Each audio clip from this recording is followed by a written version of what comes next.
Okay, in this video, we are going to talk about what is quadratic functions. Here is the definition of a quadratic function. Quadratic function is a function who has the form f(x) equals ax squared plus bx plus c. Now here, a, b, c, they are some real numbers, and a cannot be equal to 0. So some examples are f(x) equals 3x squared minus 2x plus 1. Now this is a quadratic function. In this function, as you can see, a is a positive 3, b is a negative 2, and c is 1. Now, sometimes b and c, one of them could be 0 or both of them could be 0. Like negative 7x squared plus 3. Now this is also a quadratic function. Here a is negative 7, b is 0 because we don't have the x terms, so b is 0 and c equals 3. Or negative 1 over 2x squared minus 6x. In this case, a is negative 1 over 2 and b is negative 6 and c is 0. Now sometimes the quadratic function can be written into this way.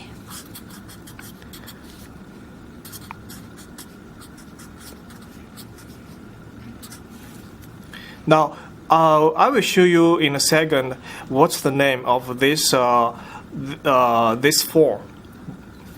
Now, this is also a quadratic function. Why? Because if you multiply this term out, if you multiply x plus 1 by itself, you will get x squared plus 2x plus 1.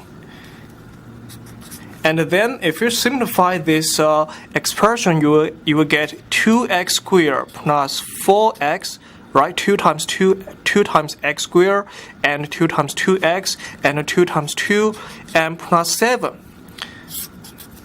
So this is a quadratic function, 2x squared plus 4x plus 9. So a equals 2 and b equals 4 and c equals 9. So this is also a quadratic function. Okay, a quadratic function. Now let's think about the difference between quadratic functions and linear functions.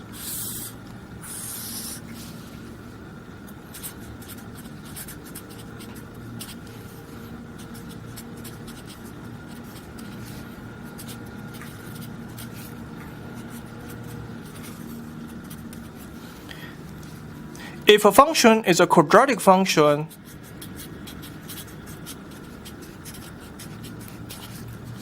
then in the function, it must have the term x squared. And if a function is a linear function, it may or may not have x. For example, if we consider this function f(x) equals 7, even though in this function we don't have x, but this is also a linear function. Why? Because the graph is a straight line. And this straight line, here, this straight line, it passes the number 7 on the y-axis. So in other words, in this form, a could be 0. However, in the form of a quadratic function, a it can be 0. Because why? Because if a equals 0, then we won't have this term. And if we don't have this term, the function will be fx equals bx plus c. So that will be a linear function, right? Another difference is about their graph. If a function is a linear function, then the graph is a straight line. And for the quadratic function, the graph is something like this, which we call them as a parabola.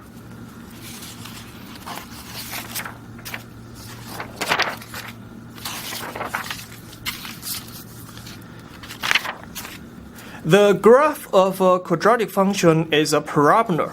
So the parabola can be opened up.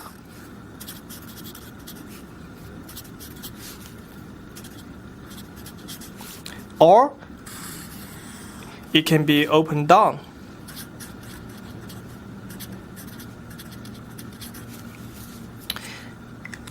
So when the graph opens upward, on this graph, you're gonna find a lowest point.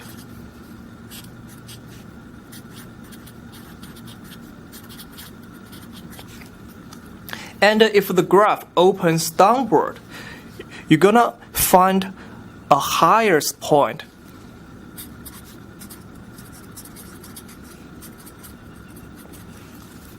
And for these 2 points, they have the same name. They are called the vertex. So the point is called a vertex. Okay?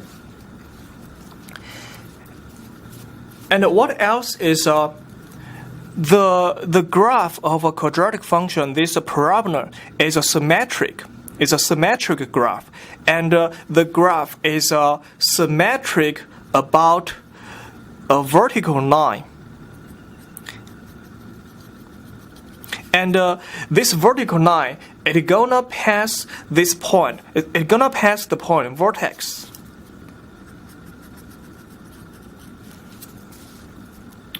So the graph is a parabola and the graph is symmetric about the vertical line. And the vertical line is gonna pass through the point, vertex. And if the graph opens upward, the vertex is gonna be the lowest point. And if the graph opens downward, the vertex gonna be the highest point.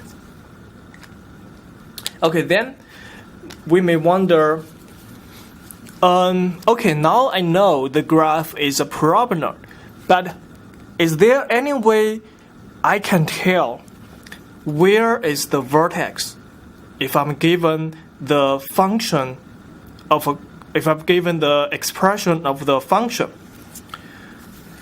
Well, there is a way we can tell the vertex from the function.